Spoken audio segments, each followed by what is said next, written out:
যে কয়েকদিন আগে মিটিং করে সভাপতি হয়ে বলছে যাকে পাবে তাকে বলবে মোহাম্মদ মিথ্যা বলে, আর সে বলতেছে এমন একজন মানুষ আমাকে জরুর বলেছে যে জীবনে মিথ্যা বলে না। এমন একজন মানুষ বলেছে যে মানুষ জীবনে মিথ্যা বলেন না, সেই মানুষটা কেউ না, তিনি নবী মুহাম্মদ রাসূলুল্লাহ। তুমি আসলে হালাল জাদা নও, তুমি একজন হারাম জাদা। চিৎকার মেরে বলেন না নাউযুবিল্লাহ। আরো জোরে বলতে হবে।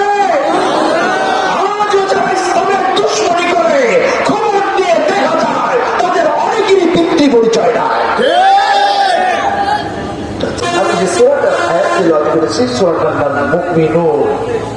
সূরাটার নাম কি গো? মুমিনুন। অর্থ বিশ্বাসীগণ।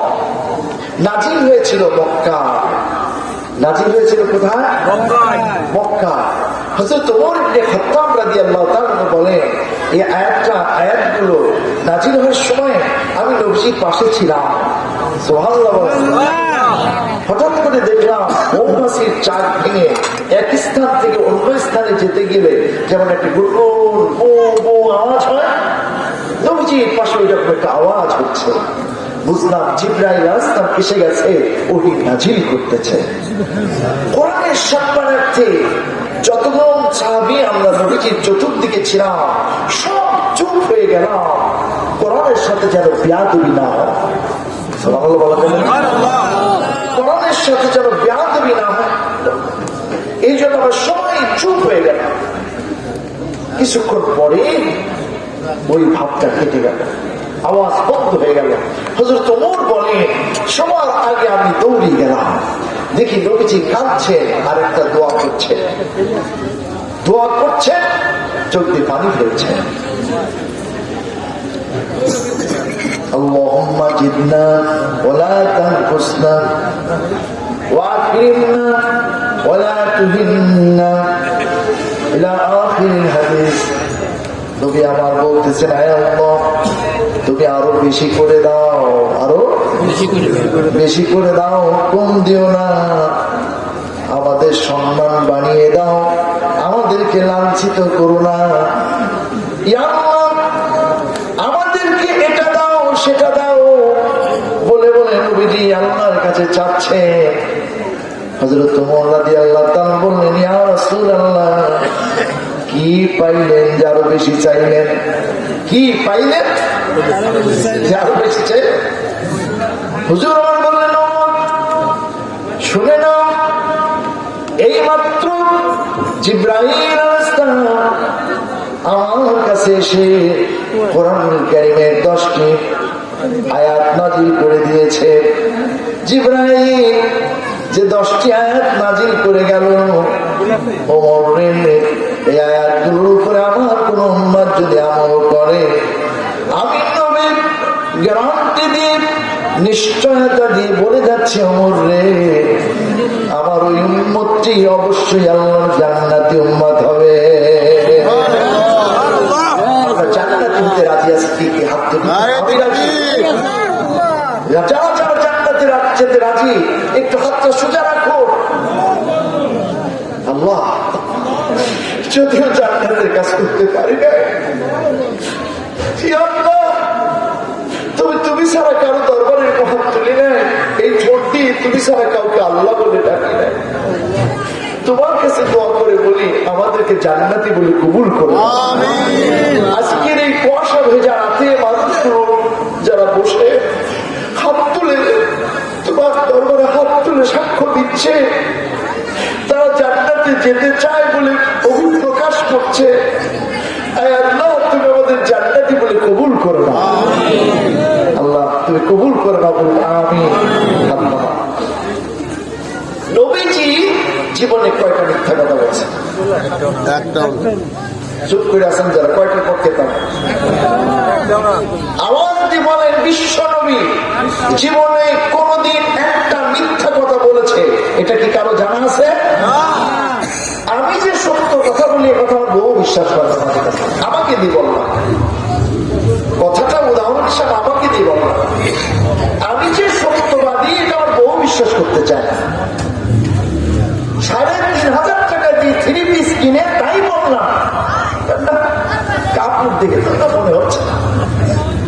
আছে না?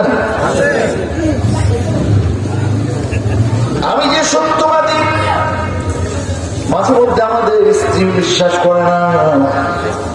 আর নবীজি যে সত্যবাদী, জীবনের দুশ্মন, জানের দুশ্মন, নবীজিকে হত্যা করার সিদ্ধান্ত নিয়েছে।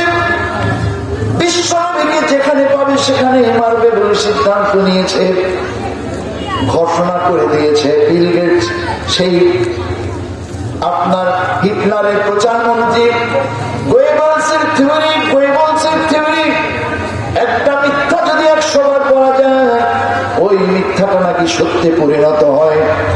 হিটলারের প্রচারমন্ত্রী নাম ছিল গোয়েবলস।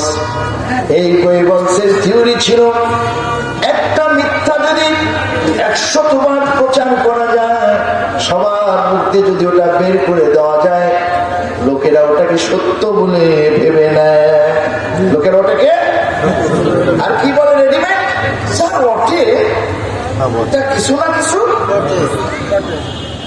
লোকদের সব কথা কি ঠিক? আর একটা কথা লোকেরা বলে, ভালো পায় কোনদিন কাটা ফোটে, ভালো পায় কোনদিন। এই কথাটা আপনাদের রাজবাড়িতে কেউ বলে? আমি বলি, বিশ্বনবীর পায়ের চাইতে কারো ভালো পা পৃথিবীর বুকে আছে? সেই পায়ে কাটা ফুটছে, এই কথাটা কি ঠিক? সব কথাই ঠিক।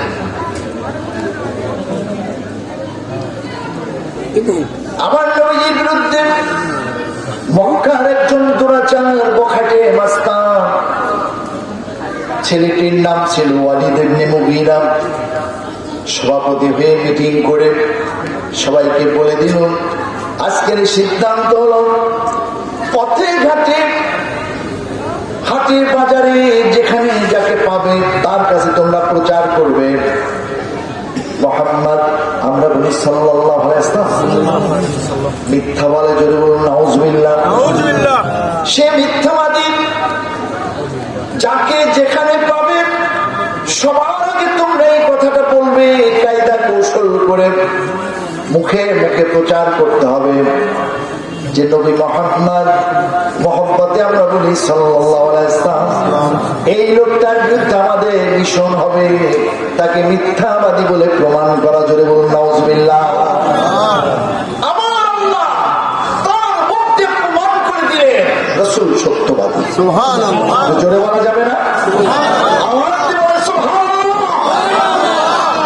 কিভাবে তার মধ্যে প্রকাশ করলে তা বলবো? আপনারা আমাকে ফেলে রেখেতে দৌড় মারবে কিছু, ওই মাইকের মধ্যে যদি দোয়াই করে থাকে, ওই মাইকের কারণে ও ছাড়া আপনি থাকবেন না, নাকি আপনি থাকবেন ইনশাআল্লাহ।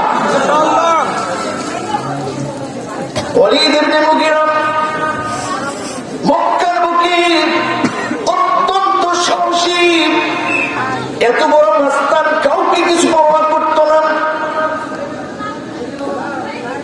তাকে পোষার জন্য বড় বড় লিডারেরা টাকা দিত। কেন না? ক্যাডার না পুষলে লিডার হওয়া যায় না। আমাদের বাংলাদেশের কথা বলতেছি না, এদেশের কথা বলে মার খাবো না। ক্যাডার হাতে না থাকলে লিডার হওয়া। আবু জাহেলের মতো আরবের মক্কার বড় লিডার, সে পর্যন্ত তাকে তোষামত করত, দলে রাখত, এর জন্য মাল পানি যা লাগতো দিত। ধরে কর নাউজুবিল্লাহ। সে ওয়ালিদ ইবনে মুগীরা বিশ্ব নবীর সামনে দাঁড়িয়ে কলার ধরে অহংকারের চোটে, অহংকার দেখিয়ে বলছে, হে মুহাম্মদ, সবাই বল সাল্লাল্লাহু আলাইহি ওয়াসাল্লাম, তুমি নাকি অনেক বড় নবী। নবী যদি হও, তুমি বলে দাও আমার পিতৃ পরিচয় কি, আমার বাবার নাম কি, তুমি কি আমার চেনো? যদি চেনো বলো আমি কার সন্তান। নবীজি বললেন, তুমি কার সন্তান আমি কি করে জানবো? আমি তো গায়েব জানি না, আমি তো বলে, নবী যদি হও তাহলে তাড়াতাড়ি করে কও আমার পিতার নাম কি। আমার সহ্য হলো না। আল্লাহ রাব্বুল আলামিন কোরআনুল কারীমে একটা আয়াতের মাধ্যম দিয়ে জানিয়ে দিল, ওটা যারও সন্তান। কি সন্তান? অতুল্লিন বা'দা যালিকা সানিন। আল্লাহ অনেক ওই পখাটির বিবরণগুলো তুলে ধরে একটার পর একটা উল্লেখ করে কতগুলো ত্রুটি, কতগুলো খারাপ স্বভাব তার ভিতরে ছিল, সবগুলো উল্লেখ করার পরে আল্লাহ শেষে বলে দিলেন তদুপরি, বাদা মানে তদুপরি, তারপরেও কথা হলো জানি এই ছেলেটা হারামজাদা, পিতৃ পরিচয়হীন, যে পরিচয় পরিচিত ওটা তার বাবা নয়, ওটা তার বাবা নয়। যে বাবাকে সে বাবা বলে জানে, পরিচয় দেয়, আমার আল্লাহ বলে দিলেন নবীকে অপমান করেছেন, আল্লাহ সহ্য করলেন না। যেটা আল্লাহ গোপন রেখেছিলেন সেই গোপন জিনিসটি প্রকাশ করে দিয়ে আল্লাহ জানিয়ে দিলেন, হাবিব শোনো, এটা একটা জারজ সন্তান, এই হারামজাদাটা তোমার সামনে দাঁড়িয়ে গিয়েছে রাসূলকে অপমান করতে। আল্লাহ চিরতরে এমন অপমান করেছে, ইতিহাসে এসেছে মক্কা থেকে 300 কিলোমিটার দূরে বাকি জীবন পালিয়ে কেটেছিল, লজ্জায় মুখ দেখাতে না পেরে।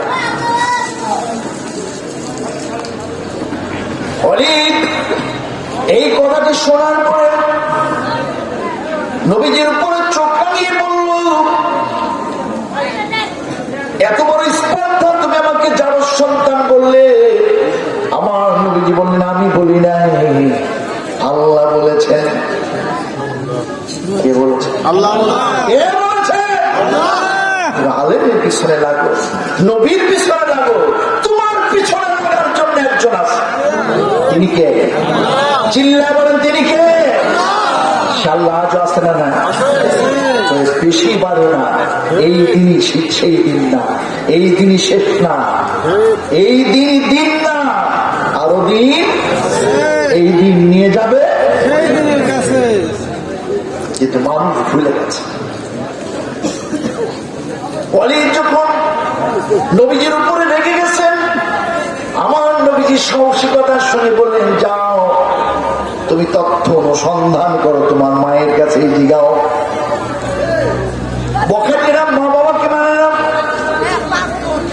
দৌড়াতে দৌড়াতে বাড়িতে যে কয়েকদিন আগে মিটিং করে সভাপতি হয়ে বলছে, যাকে পাবে তাকে বলবে মোহাম্মদ মিথ্যা বলে, আর সে বলতেছে এমন একজন মানুষ আমাকে জারজ বলেছে যে জীবনে মিথ্যা বলে না। সুবহানাল্লাহ, জোরে বলে। আল্লাহ এই সত্যটা, এই চির সত্যটা অনেক সময় বের করে দিতে পারে কি পারে না? জোরে বলেন, পারে কি পারে না? সে আল্লাহ আছে না? না, এমন একজন মানুষ বলেছে যে মানুষ জীবনে মিথ্যা বলেন না, সেই মানুষটার কেউ না, তিনি নবী মুহাম্মদ রাসূলুল্লাহ। মা হতচকিয়ে গেল,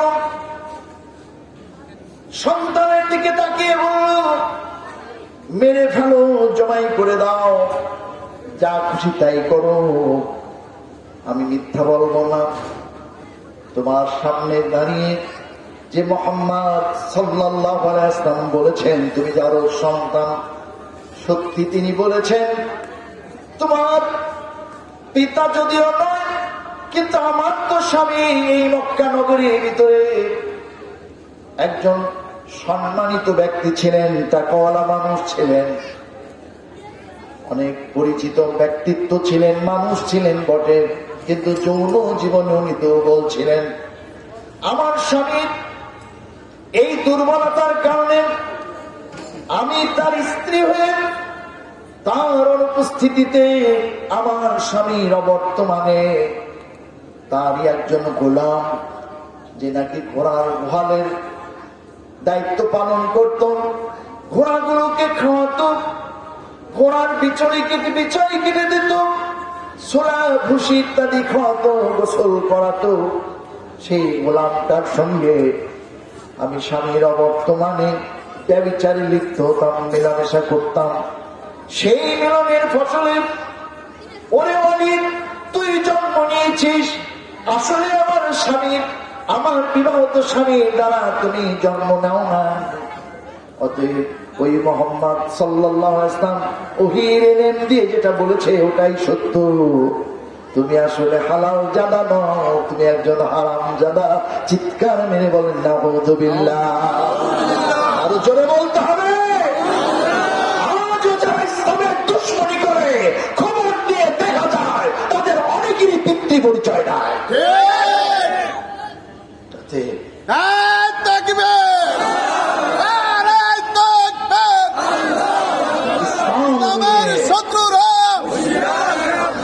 আজে বাজে কথা যারা বলে তাদের পরিচয়টা কিন্তু খুব ভালো পরিচয় না, এটা মনে রাখতে হবে। বলতেছিলাম আমি যে সত্যবাদী, আপনি যে সত্যবাদী, এটা নিয়ে আমাদের অনেকেই বিশ্বাস করে না। এটা আমার আপনার নবী মুহাম্মদুর রাসূলুল্লাহ, আমার আকা, আমার সরদার, আমার হাবিব, তিনি যে সত্যবাদী এটা তার জীবনের দুশ্মনেরা পর্যন্ত বিশ্বাস করতেন। চিৎকার মেরে বলেন সুবহানাল্লাহ। সেই নবী গ্যারান্টি দিয়েছে এই 10টি উপর আয়াতের উপরে যা আমল করবে তারা জান্নাতে যাবে। আপনার হাত তুলে বলেছেন আমরা জান্নাতে যেতে রাজি, বলেছেন না? আমিও বলেছি। তাহলে এই 10টা আয়াতের উপরে আজ থেকে, ইতিপূর্বে যা হওয়ার হয়ে গেছে তওবা করতে শিখুন। আজ থেকে এই 10টি আয়াতের 7টি আমল আছে, এটা আমরা আমল করে জান্নাতে যাব ইনশাআল্লাহ।